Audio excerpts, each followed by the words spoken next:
How do you get the seller to make repairs? You negotiate. You work with your buyer's agent, and you guys get very, very calculated and strategic. This does not mean just guessing on repairs and sending in a document. This means putting a plan of action together.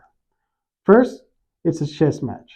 It's almost like a dance when you're trying to push and pull and see how much you can actually get by still keeping the transaction alive. If you have repairs that you want to get done, what most real estate agents do is just send a request to the seller saying, hey, I want you to fix X, Y, and Z, A, B, and C.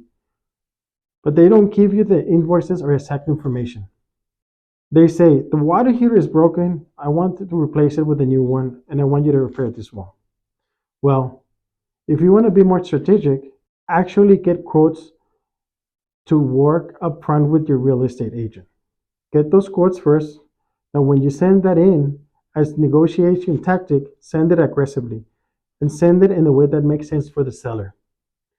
Just let the seller know that you are willing to close as long as the repairs get done by the licensed professional.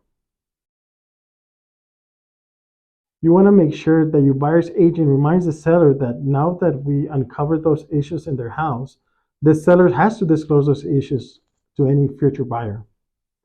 These are the techniques that you need to do when negotiating repairs. But the golden rule is, first of all, get quotes and detailed invoices to give to the sellers. Make sure that the repairs request is clear and easy to understand, and present it with confidence. And make it easier for the seller to understand. And that's how you're going to get the job done.